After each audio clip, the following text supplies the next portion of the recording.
"600 years ago, we had a government in the form of the Sultanate of Sulu. And it was established by Sharif ul Hashim, and all descendants of the Sulu Sultanate emanates from him. Waira nga na misa ng sultanan ng buksin Philippine. You know, we just can't be fed with this solution or not understanding what really happened in the past. Na yung kabataan, ingatin na sila. Educated nila yung baran nila. Muna-muna pa sa pag-agama nila. Sulu now is known for kidnappings when it was once a very glorious kingdom. For all these years, for all these centuries, we have been treating the Tausug as an enemy in the state. It's people who are warmongers. It's not true that we were savages when the conquerors came here. In pagtag ini sin mga Espanyol ha, ini kwan si mga Muslim, mga dirty ini advocator for any dirty religion. Yes, there was a conscious effort by the Philippine government to dismantle the Sulu political institution. Lawaan nila kita, alam din istorya yan. Pagkatayan yan, wayro, may akwan yan. Kuting nila. If you want to destroy a nation, you have to destroy its culture and its history, and then everything will be forgotten.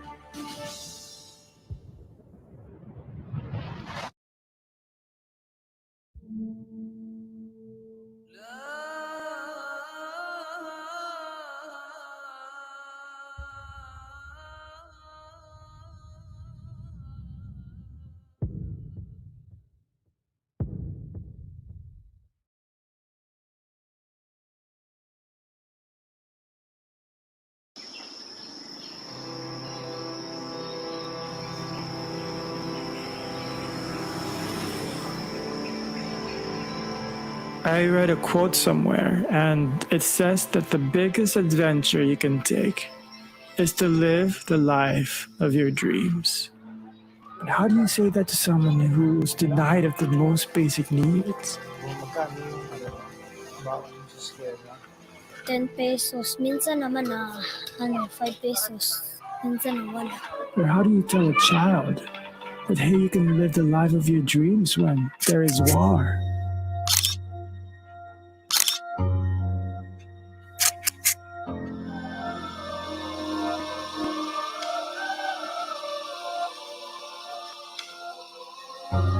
Dami mang akong kalaro noon.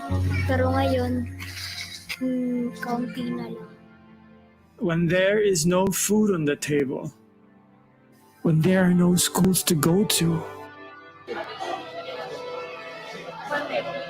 to me the most heart-wrenching thing about war is the fact that this is all man-made,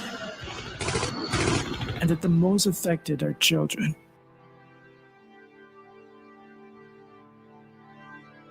Tell me, what does the future look like to you? What does the future look like to them? Gusto kong mag-peace hero para mapalaganap ng kapayapaan.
Hi, my name's Miko Livelo. Joel Ferrer. I'm Dominic Lim.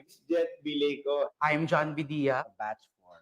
Batch 4. Batch 1. Batch 4. Batch 5 of APFI.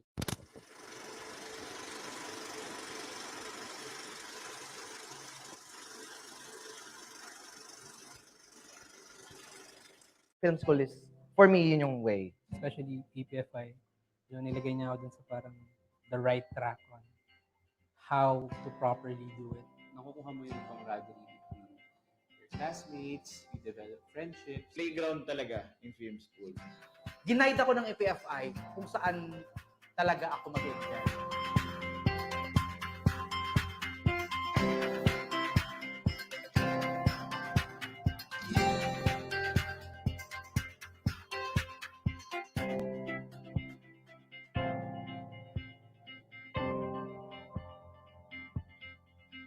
Filmmaking is about storytelling.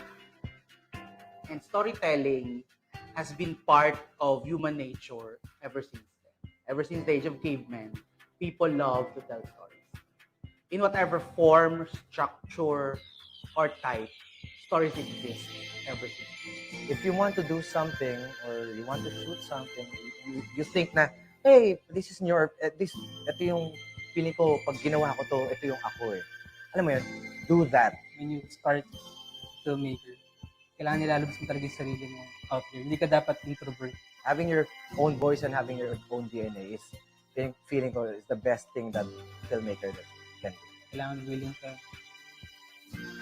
to work, mag-PA, mag-intern. Simula ka muna sa bottom.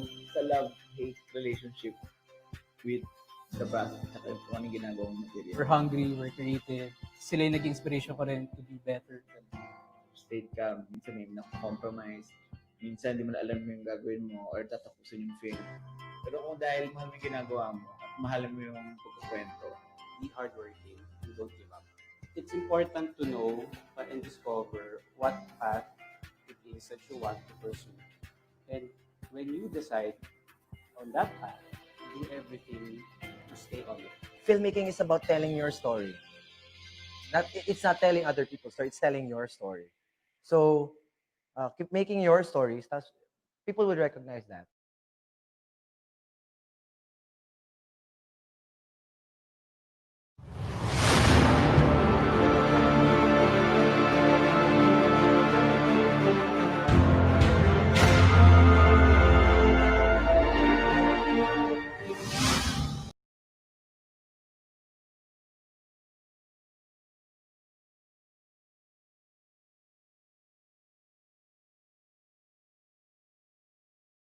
Go. Assalamualaikum Bangsamoro, magandang araw Pilipinas. So, I am your host for today, your festival director for this year's Bangsamoro Short Film Festival Online Edition. And on this episode, actually this is our third webinar na. So on this episode, we'll be having the topic for today will be about inspirational story coming from a Moro filmmaker, and as well as for us to find out the local policies that the Bangsamoro government are doing in relation to arts, especially for filmmaking. So with no further ado, I would like to introduce now. Let's go on and introduce our speaker for today. So our speaker for today is none other than our fellow Moro, which is SHERON DAYOC. He is director, producer from Zamboanga City, known for his film HALAW, Ways of the Sea, which won NETPAC Jury-2011 at Berlinale, NETPAC Award, APSA 2011, Cinemalaya 2010, which is Best Film, and the Crescent Rising Best Documentary at Busan International Film Festival 2011, Best Documentary Gawad Urian, and Women of the Weeping River, which won numerous local and international awards. And he is also a member of Directors Guild of the Philippines. So let us welcome SHERON DAYOC. Hi, SHERON! SHERON? Sorry. Ayun, nakamute na ako. Okay. Yeah. Hi, good afternoon, everyone. Hi. Yes, SHERON, thank you for being part of this webinar. And initiative of the office of Maysara Dandamun Latif, no, for us to be able to empower and inspire a lot of Moro youth in Bangsamoro and even outside Bangsamoro on the art of storytelling through filmmaking. And yeah, correct naman yung introduction ko sa'yo, right? Yeah. So, yun. So, let's proceed na siguro, no? So, you are, as someone coming from Yakan lineage, can you tell us how you started into filmmaking? Okay. I was born and raised in Zamboanga City. Both of my parents are from Zamboanga. I know my dad is from Bohol, originally from Bohol. My mom is from Zamboanga. But my lolo, he is 1/4 Yakan. So in terms that's my background, and I attended Zamboanga University. And my high school naman, I studied in Karat High School. So in line with the question, how I started, my background really is creative, is visual arts. That's my creative roots. But way back in college, I've been involved with a lot of activities under SACSI. It's a volunteer program I've attended at Zamboanga University, which is Social Awareness Community Involvement Office. So I'm a member or volunteer of that organization. So that's where I got exposed to different narratives, to different stories, and as an Atini at that time, what would be our share in building a better environment, society? So doon yung desire ko to tell stories started. And no third year college ako, I have a class, media and philosophy. So basically what we do is we just watch films. And then the one I realized it is something that I want to do. To become a filmmaker after watching a lot of films. But I did not know that independent filmmaking exists yet. I didn't know the idea of art house cinema yet. But I know I was totally drawn in telling stories. So that's how my desire to tell stories started. It's basically the awakening. I was exposed to this medium, to this form that I was able to really connect with emotionally, mentally, psychologically. Okay. Did you also experience, because I've been for the last few years, kasi I had a lot of community response in Mindanao, and usually I try to influence a lot of members of the indigenous people when it comes to visual storytelling and filmmaking. And sometimes I always bump into this kind of narrative where they always say na they cannot, they feel like filmmaking is not for them, it's difficult for them. There's a lot of hindrances especially for indigenous people to go on filmmaking. But what can you say, or what can you advise our indigenous Moros on how they can start and land into a filmmaking career or filmmaking education or whatsoever, just to break the barrier? I think the first thing is really to acknowledge na valid naman yung concern nila. I think that's very important to acknowledge that they are experiencing that difficulties, so that we would be able to identify, okay, what can we do? I think it's normal for a community, for a society na for the longest time, we weren't really introduced to this. We weren't really educated or exposed to storytelling through filmmaking. And masyadong malaki yung distance. It's a distant reality. Siguro gamitin ko na lang yung example ng aking personal experience na During the time when I told myself that I want to become a filmmaker, it was a distant reality to me. It's almost like it's almost impossible. So alam mo yung parang, but okay, what kept me going? Um, sorry, yeah. So what kept me going? May naalala kasi ako, sorry. What kept me going? What kept me going is because of, my desire and my commitment to actually pursue my dream. So, yung ang ginawa ko kasi is, ginamit ko yung limitations ko, yung desire ko na to educate myself, to find ways. Paano nga ba? How do I equip myself? How do I fuel myself? And it stems from that desire, that commitment, that passion to tell a story. Because I know that there are stories that are meant to really be told. So doon ako nagsimula. Creating that motivation, creating that desire, enhancing that desire. And once you have that, I don't see na that limitation would be an obstacle.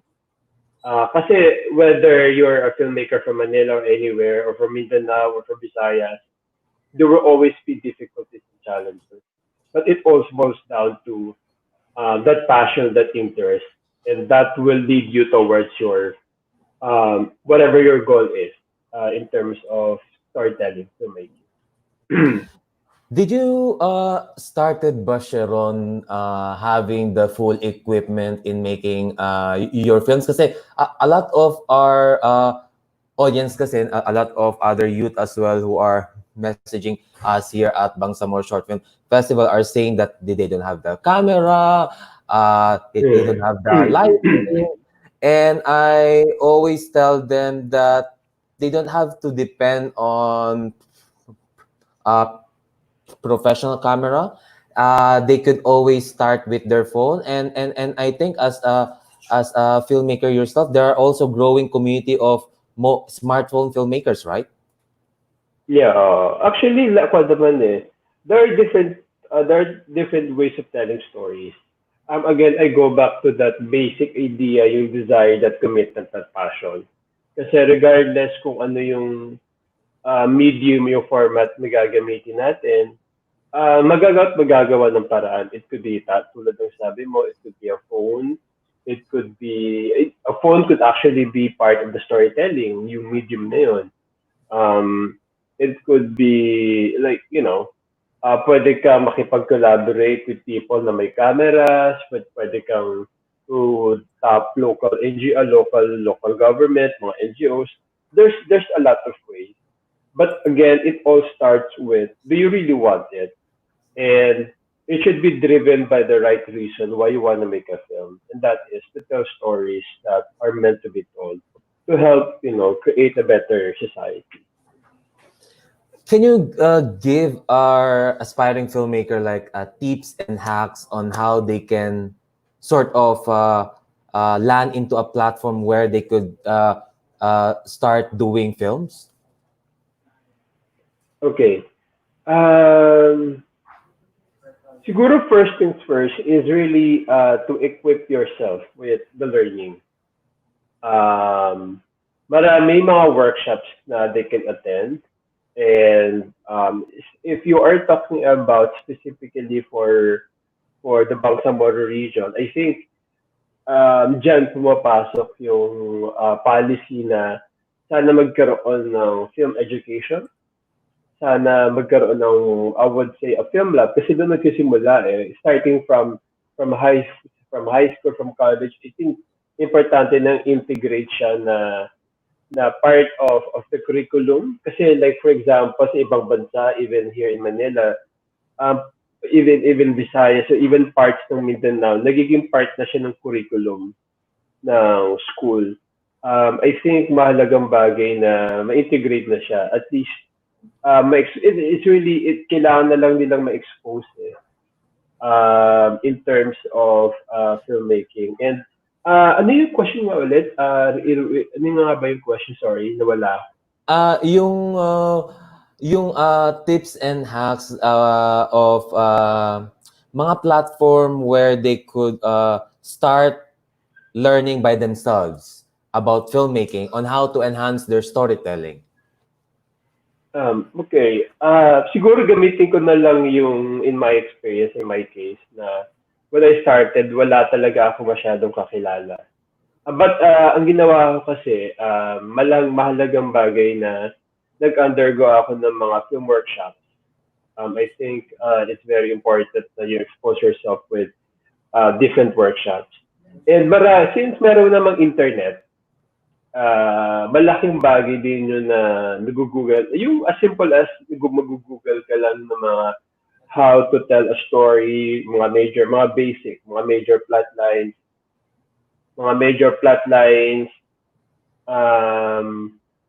intending a story, tapos, for example, if you have a phone camera to work with, paano mo i-enhance yung quality, it's really in terms of access to information, since we already have the internet, nandiyan na lahat. It's really about you having that desire to learn, and to learn is actually itong malaking bagay sa akin to is by watching a lot of films. I would say ang una kong naging teacher sa paggawa ng pelikula is really watching Iranian films. Doon ako una nag-drone. Sa dami-dami ng mga pelikula sa buong mundo. Doon ako na-hook, doon ako nakakonect. It's because yung narratives ng Iranian cinema, parang it mirrors somehow yung narratives ng Mindanao. It's everything is unconscious.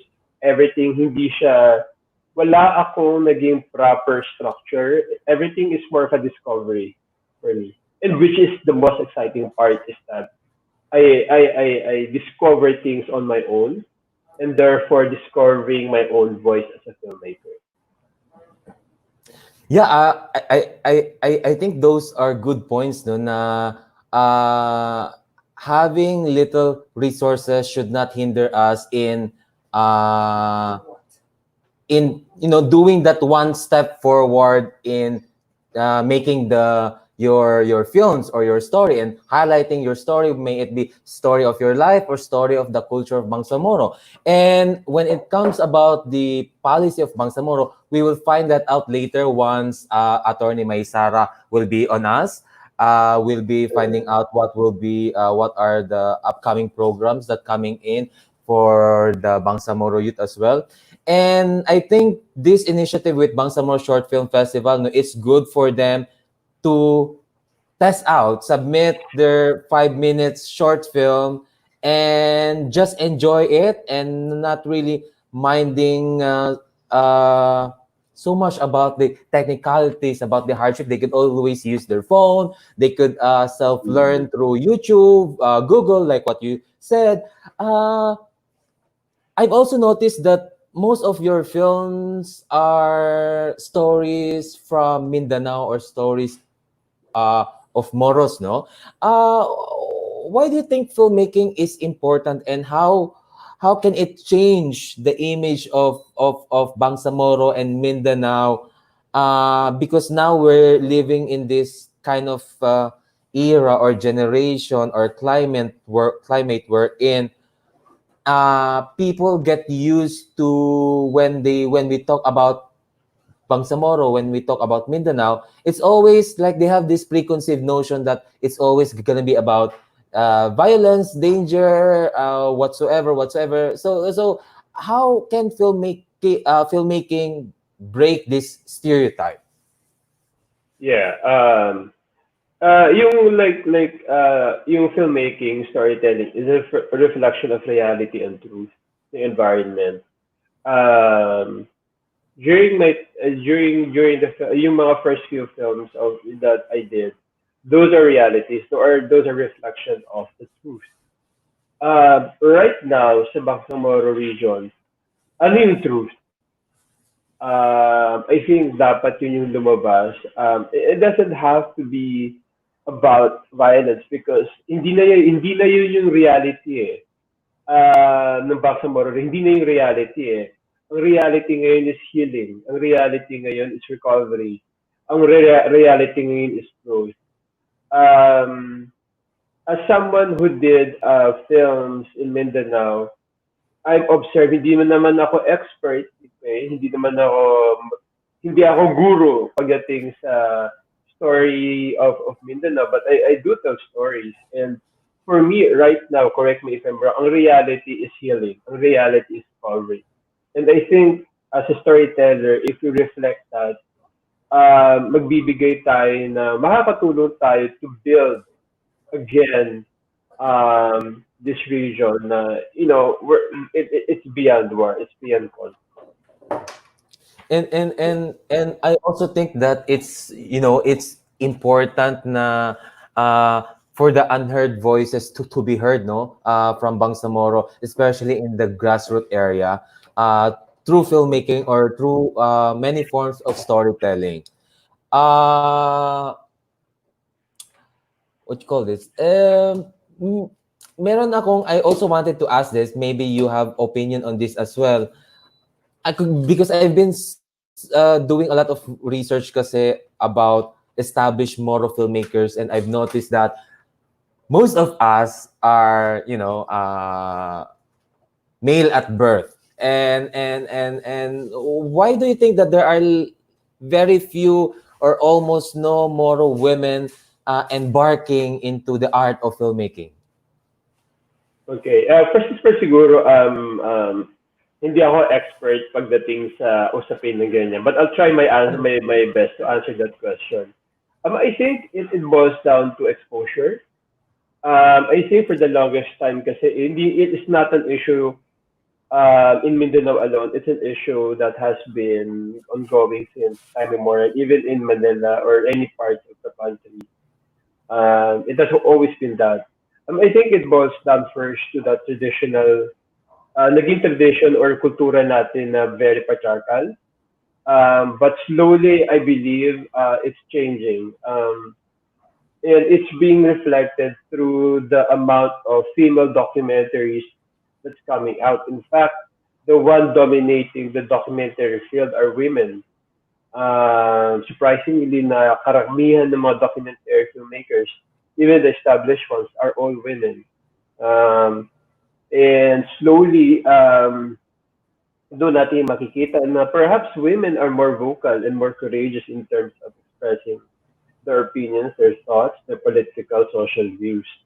I think in the context of the Bangsamoro region, if we get to expose women of this kind of storytelling, this kind of medium, I think we would embark on it. And slowly, we introduce a culture, a society where we give equal opportunities na hindi tayo matali sa mga stereotypes na pag lalaki ganito ka lang, pag babae ganito ka lang. Magkakaroon tayo ng equal opportunities for everyone. Yeah. And also, no, I also wanted to address that in Manila, every time I talk about Bangsamoro, Mindanao, or Moro arts, a lot of people has this preconceived idea of that we are boxed into this na yung handcrafts natin, like yung mga tela natin, woven. But I also think that the Moro can go beyond those kind of arts. And I think giving them the platform is essential for them to have a stepping stone going towards much modern type of art, no? But what do you think, aside from inclusion of filmmaking in the curriculum, what else policies that the Bangsamoro government should prioritize so we could encourage more Moro youth to embark in filmmaking? I think for me personally, it's beyond filmmaking. It's really about promoting the culture, the tradition, especially na we're in a stage where we are rebuilding from the for the many years of conflict and war. I think napaka-importante na a program that's catered to really embrace the culture and identity of the Bangsamoro, of Mindanao, the Muslim Mindanao. Kasi diyan magsisimula eh. I once asked a friend, I'm sorry if I forgot his name. Sabi ko, bakit nga, this is way back, like, what, 10, 15 years ago. Sabi ko, bakit may laging may conflict sa Mindanao, even amongst the Moro tribes or communities, I'm sorry, indigenous communities. The main reason is we lost our own identity. Ang sabi niya sa akin, kasi nawala kami ng identity, dahil nawala kami ng identity is nawala kami ng kultura. And masyadong naging political, masyadong naging hungry power, na nawala kami kung sino kami. Dahil dito, hindi namin alam paano kami magkakasundo. So I think, I think for me, hindi ako expert ha. This is a point of view of a filmmaker na I think napaka-importante na magkaroon ng palisiya na really promoting the culture and art as part of that identity building. Hindi siya limited lang sa filmmaking. It could be the food that the culinary, the song, the singing, the dance, the oral tradition, yung buong spectrum ng arts and culture that encompasses ano nga ba ang Moro community. I think yun yung for me, uunahin, and everything will follow, and that includes filmmaking. Okay. I think andito na rin si Attorney Mai, so I'll put her on the screen so we could have a more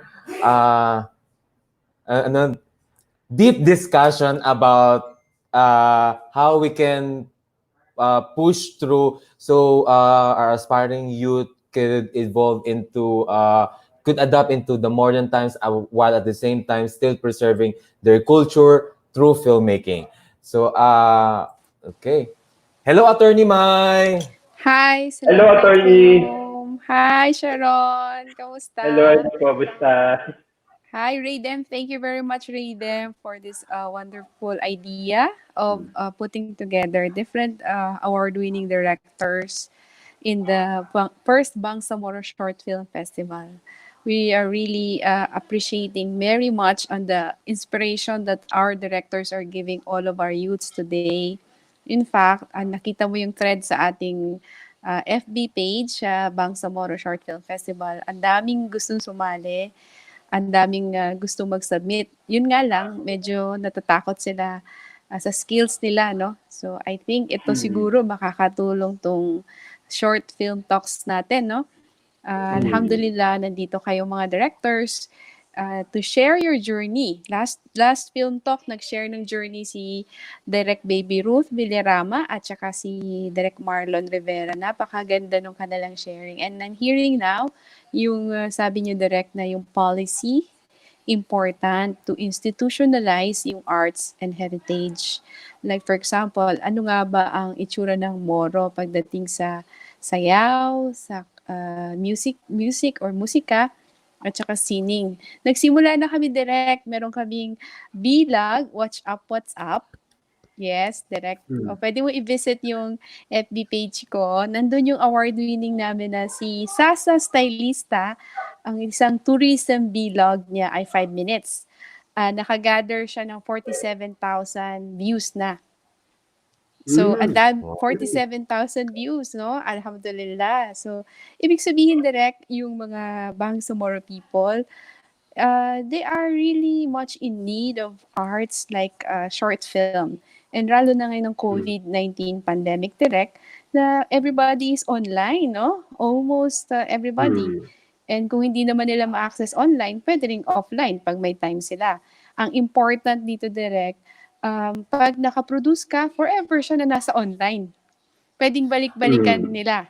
So, Direct, thank you very much, Direct Sharon and Direct Raydem. And I think as well, Attorney Mai, no, with online, you can reach more diverse audience, not just the, few audience pag gagawin mo yung offline. So with Yes. online, diverse audience talaga. So everyone can see your works and hopefully they could interact, collaborate, and hopefully it will grow into something better.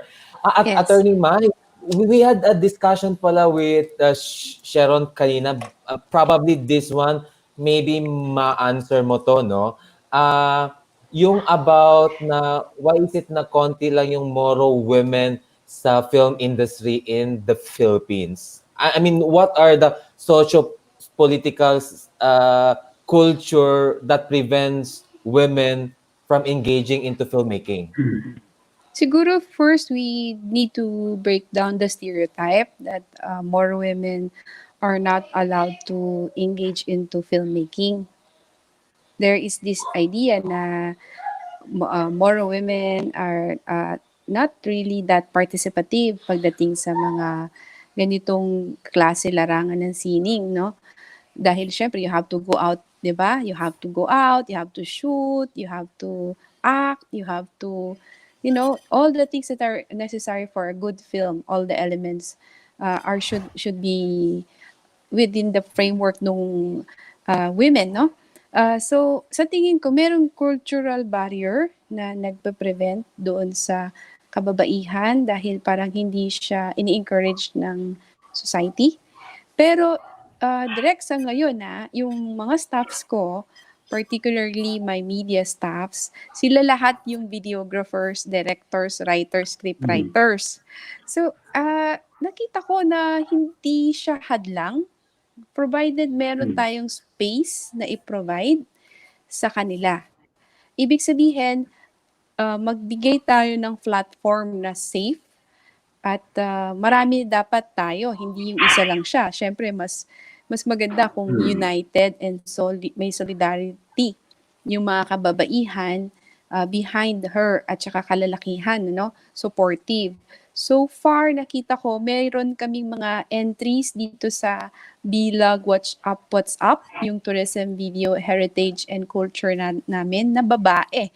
Siya yung nag-act, siya yung nag-video, siya yung lahat ginawa niya. Siya pa rin yung narrator. So, siya ay isang kabataang babae na very strong din. Kaya lang hindi siya nakuha ng jury kasi kulang pa siya sa technical expertise. Pero I think, direct, we have to reach out to her.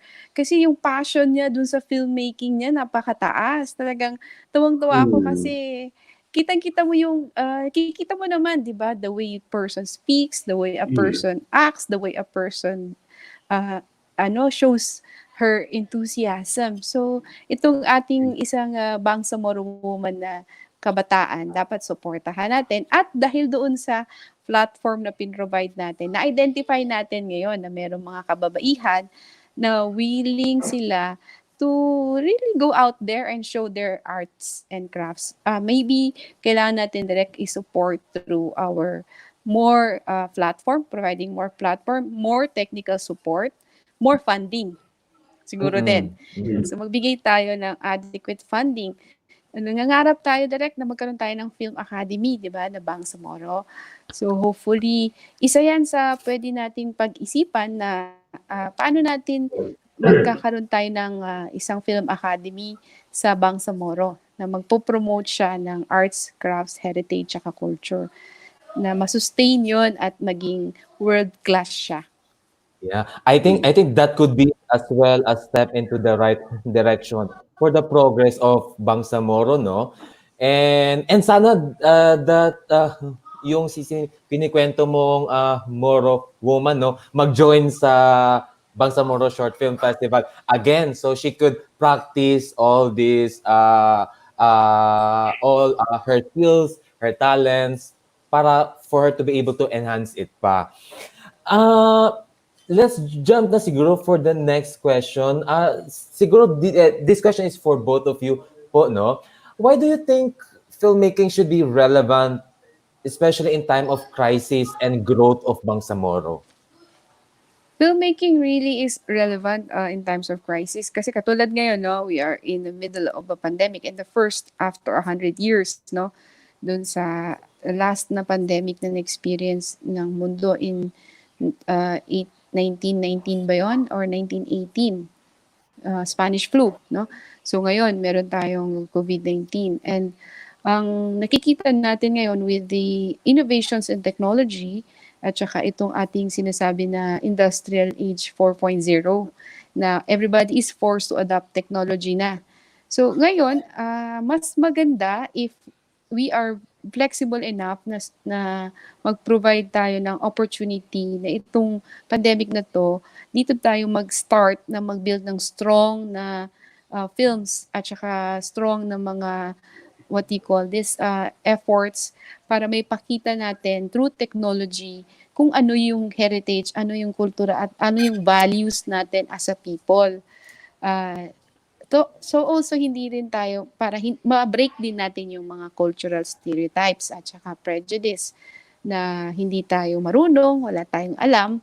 On the contrary, kung if we provide nga itong katulad nito, yung competitions, I'm sure marami tayong madidiscover. Just like what we did, no? Nakadiscover tayo na isang napakagaling na vlogger na Moro, na mahal niya yung municipality of Malabang na talagang pinakita niya yung beauty. At first time din ako naka-witness na mayroon pala kaming mga magandang beach na pwedeng puntahan sa Lanao del Sur. No, hindi lang Lake Lanao, meron palang Arab Mat Beach. So, I was thinking, kung may mga ganito palang undiscovered na mga Bangsamoro talent, I'm sure kung mag-provide tayo during this pandemic, lalo na ngayong pandemic na everybody's online, ng materials. Kasi content ito, we're now producing content, di ba? So, if we want to have quality content, then we should provide that through this means yung competition para at least yung select natin more or less merong standard, and then yung standard na yun na mamimit nila, we can show to the world na ito po ang Bangsamoro, ito po sila, ganito rin po sila kagaling at kaya din po nila makipagsabayan. Importante yan ngayon kasi yung pandemic has shown us na everybody now is not able to do movement, no? Limited yung movement. So, ngayon, yung movement nila, it can be on their own pacing, on their own time, on their own power. So, for me, yung pandemic has brought us a lot of lessons. Number one is yung essential things lang muna ngayon. And I think isa sa mga essential things is going back to our heritage. 'Di ba? And showing that heritage to the world through filmmaking. Very important. And filmmaking is one of the most powerful medium for showing the truth, no? Kung ano yung totoo at i-uncover yung truth. So, naniniwala ako sa power ng filmmaking above all sa lahat ng sining, no? Kahit sa painting, mahirap kasi kailangan pang puntahan, right? Pupuntahan mo pa. Pero itong cinematography, itong moving objects, mas powerful na mag-create ng consciousness sa mga tao kung sino ba sila at saan sila patungo. So, very important for me yung filmmaking. Tama. Thank you, Attorney Mai, for that very informative information, no? How about you, Sheron? Why do you think filmmaking is important in time of crisis and also the growth of Bangsamoro or Bangsamoro people? Yeah, ngayon, why is it very important to tell stories? Naniniwala ko more than ever, napaka-importante where everyone's morale is down, is low. I think napaka-importante na we have to encourage each other with what's happening right now beyond the pandemic. You know, I mean the politics, the social problem that we are experiencing. I think how do we uplift ourselves? How do we encourage ourselves? And I think dyan pumapasok yung storytelling, especially now we have access to online platform. So baka pa pwedeng we tell stories that would help encourage ourselves, and you know, this too shall pass and we can definitely move forward. That is addressing the first question. The second question is kung bakit napaka-importante na magkaroon ng storytelling sa Bangsamoro region. Is that the second question? Tama? Tama ba? Yeah. Tulad nung shinare ko kanina na as someone na gumagawa ng stories about Mindanao, I think napakahalaga na to reflect the yung truth. And as what I've shared earlier, ang truth ngayon is healing. Ang truth ngayon is moving forward, rebuilding. with years of in conflict, right now nasa healing process tayo. So I think it's a really good opportunity to be united once again by telling stories that reflects the truth, and that is how do we heal from this centuries of conflict of persecution. Yan. Ang galing ng mga speakers natin. And also, tulad ng sinabing shinare ko kanina, I think napaka-importante, part of that, regardless kung anong lugar ka I mean, mapa-Pilipinas ka sa ibang bansa, napaka-importante na in building that community, the society, is to start off with the soul. And that soul is the culture, that identity. I think napaka-importante na with the efforts na ginagawa ngayon ng government ng Bangsamoro, I think napaka-halaga, napaka-importante nung direction kasi diyan magsisimula that embracing that identity once again and taking pride of that. And yun yung kaya napaka-importante na more than ever we tell our stories. Follow up ko lang, Sheron, no?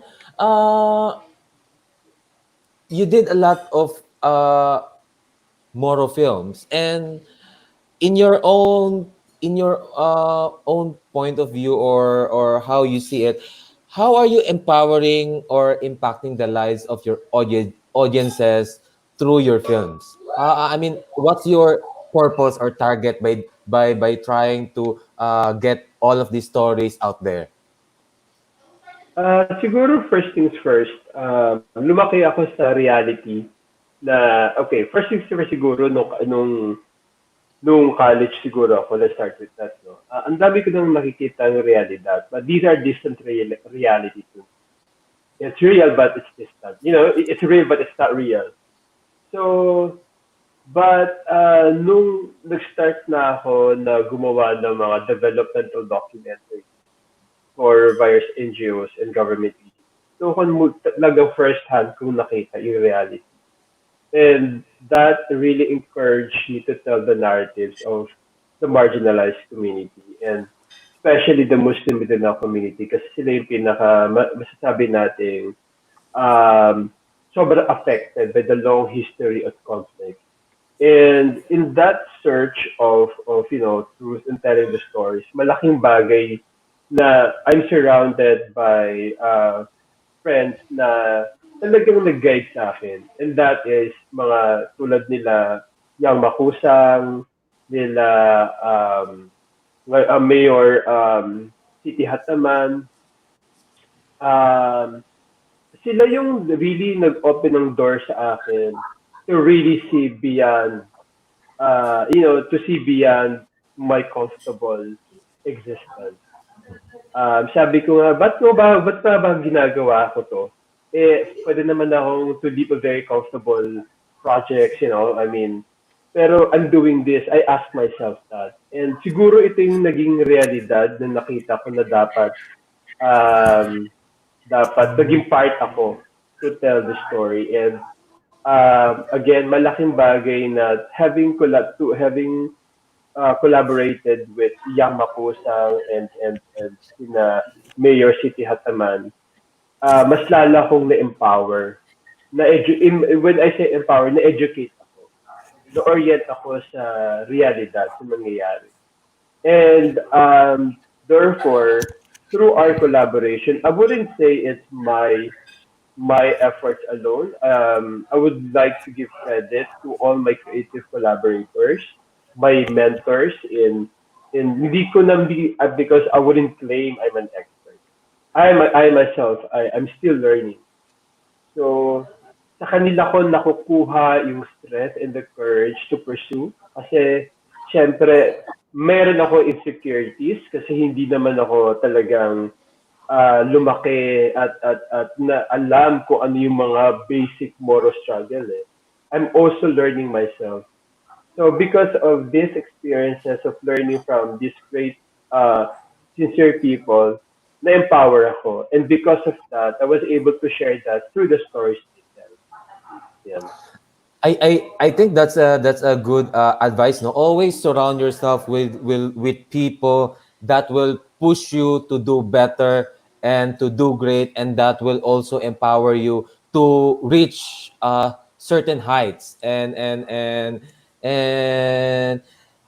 yeah, collaboration is always important when you start in filmmaking because that where you can make things happen. Uh, Tapos, at Attorney Mai, aside from that goal of ours na Film Academy in Bangsamoro, no, what are the efforts now in, legislation or policies in Bangsamoro in relation to improving the art scene in Bangsamoro? First, we have to credit also, yung ating previous administration kasi talagang nag-effort sila na ma-establish yung Bangsamoro Museum, no? We have the Bangsamoro Museum now under the Bureau of Cultural Heritage. That was during the time of Governor Hataman also as well, the husband of Mayor Dada, no? Also a friend, and also si Yang is also a friend. Yung collaboration nila as husband and wife led to also the founding of the museum. So that's one important step for us pag-preserve ng culture heritage ng Bangsamoro. So may institution na nagte-take care for that. That is the Bureau of Cultural Heritage. And then now, what we want to do, hopefully, sana magkaroon, is yung legislation on establishing itong bylaw, itong commission on arts and heritage or under niya yung Bureau of Culture and Heritage sa Bangsamoro. But siguro for longer term, we have to institutionalize arts and arts, culture, and heritage. Hindi lang sa taas, kundi sa baba, sa mga eskwelahan. So, iniisip ko, baka pwede tayo siguro through history, yung identity, history ng Moro, maituro, no? Ng maayos sa mga kabataan nating Moro at hindi Moro. Ibig sabihin, mag-produce tayo ng mga materials na maituturo sa mga classroom ng both Moro and non-Moro na nagre-reflect ng totoong reality namin. Hindi yung reality na parang prejudice, no? So, kailangan mag-produce tayo niyan, magbigay tayo at mag-distribute tayo ng curriculum na patungkol dito.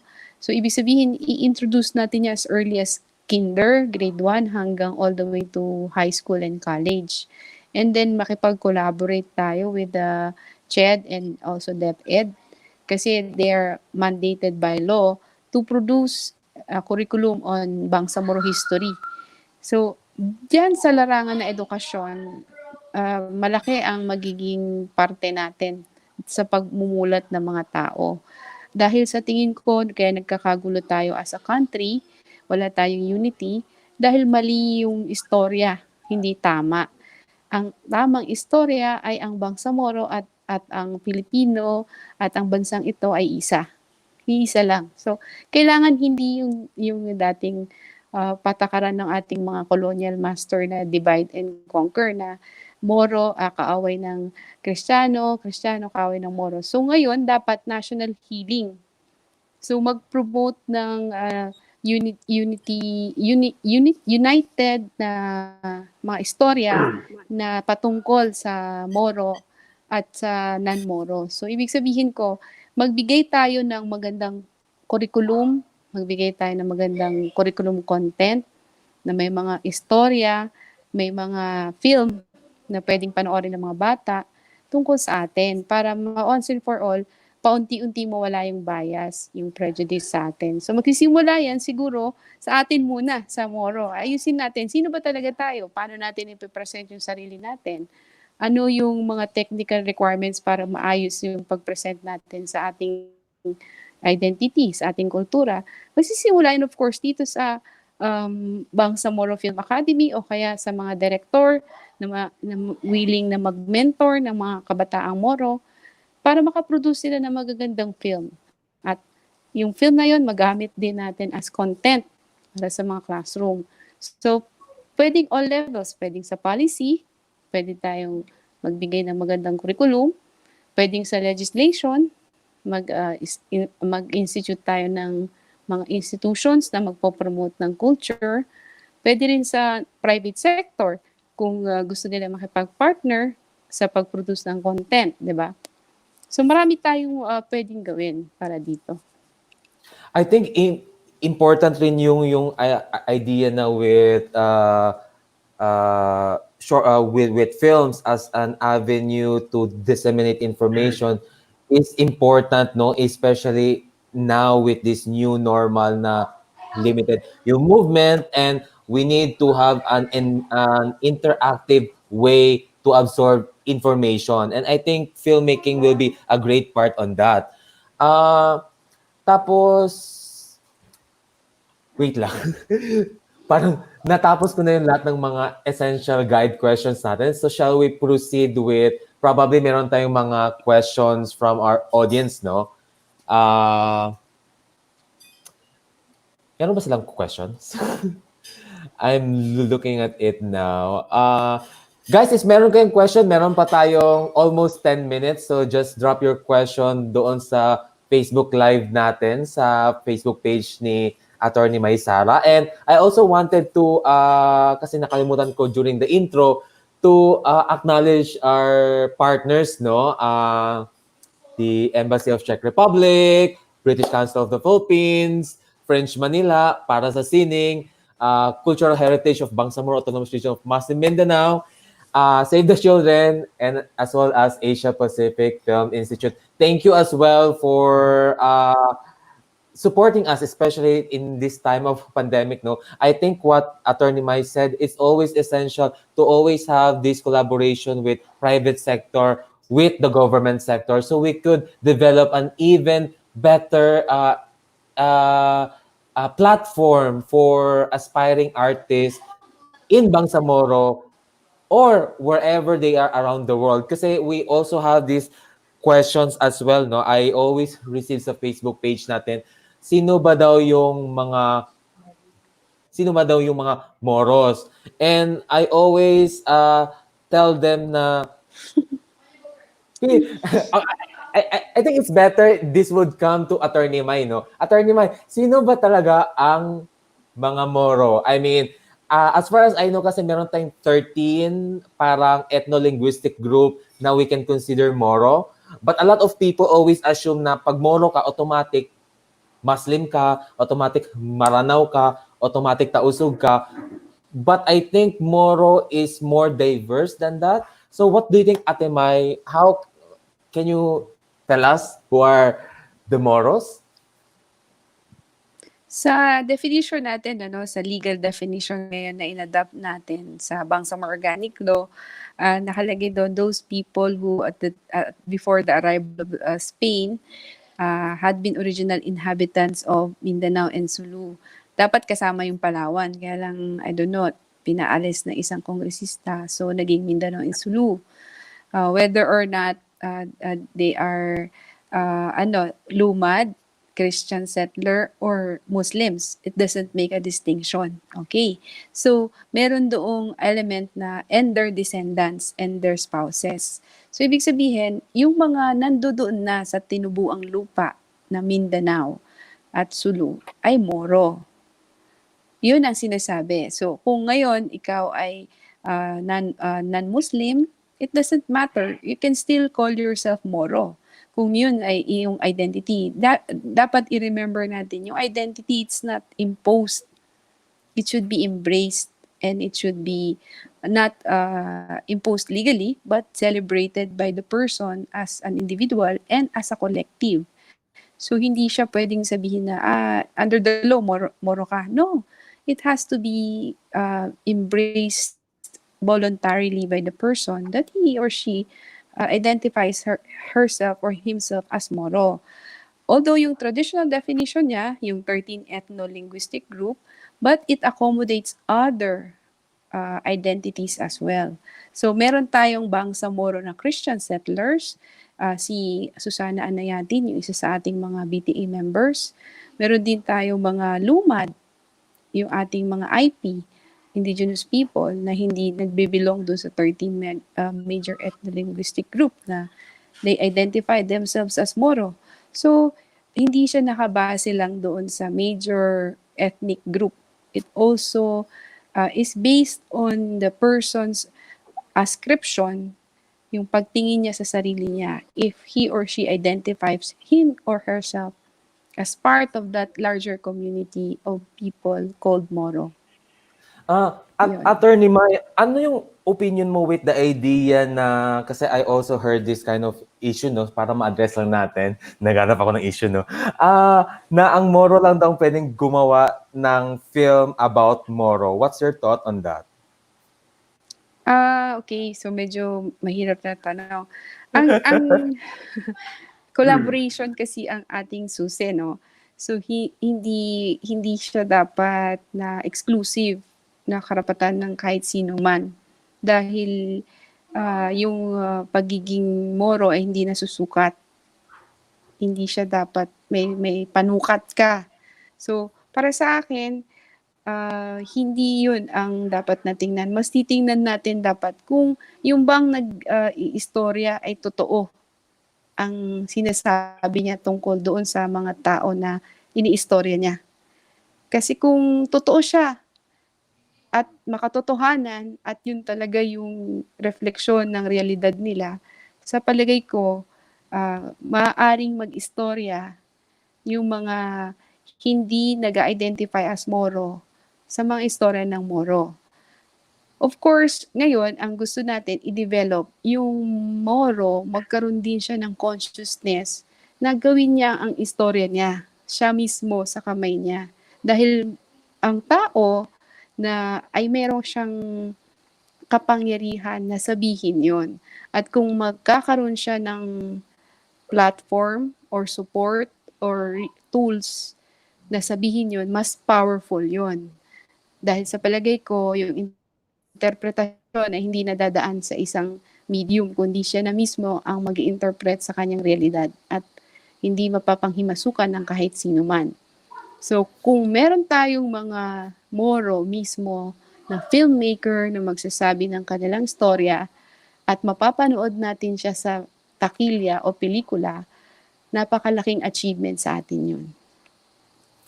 Yeah, and I think we also have other Moro established Moro filmmakers, no, such as sino ba? Si SHERON, which is also partly Yakan, and I myself Tausug, and Isten anang sakan Haranaw, I kind of forgot. Maguindanao.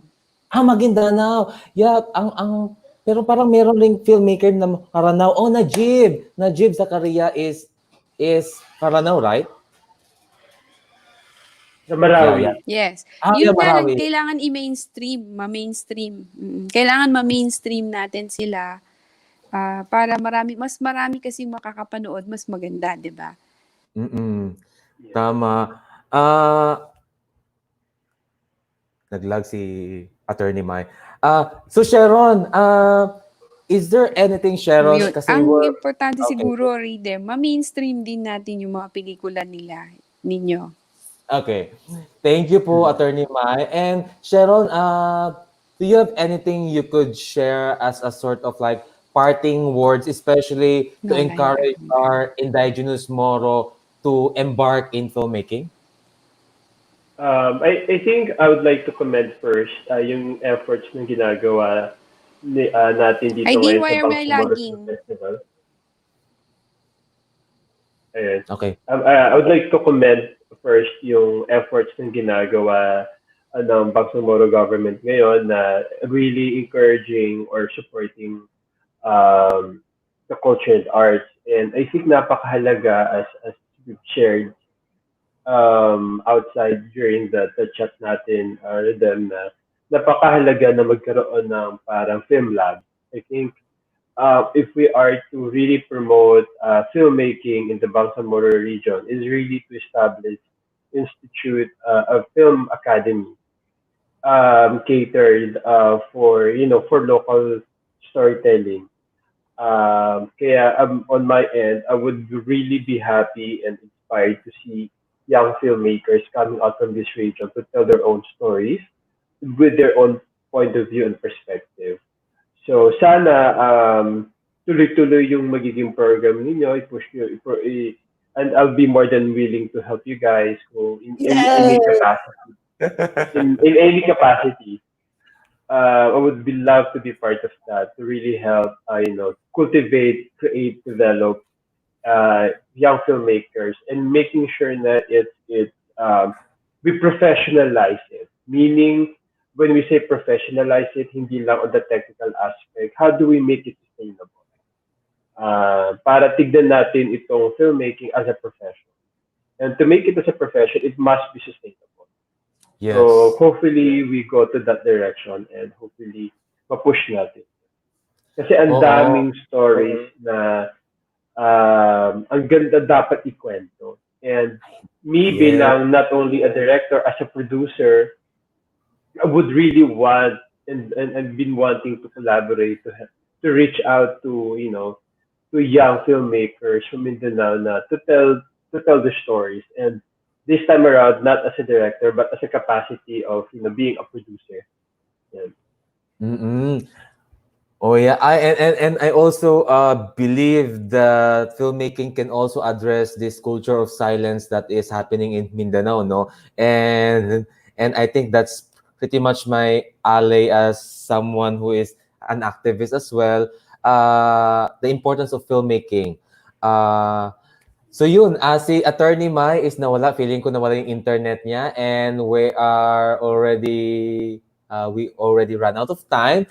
And Direk Sheron, DAYOC, thank you so much for being part of this webinar of Bangsamoro Short Film Festival, and hopefully to see more of your Moro films in the coming years, and also at the same time more aspiring filmmakers na mga Moro will follow your footstep, because we need more motivational and more where we could look forward who are doing great in making stories about the Bangsamoro and as well as the Mindanao as well.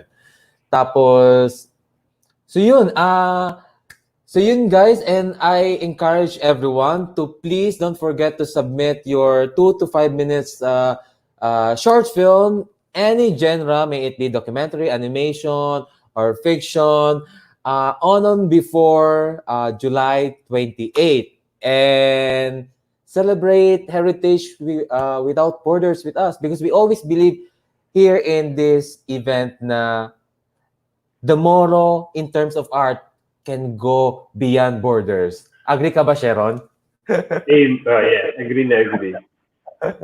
So yun, thank you so much, guys, and we hope to see you on our next webinar as well. We're going to invite more Moro filmmakers as well to talk about their experiences and also how they started with filmmaking. So like what Direk Sheron told us, never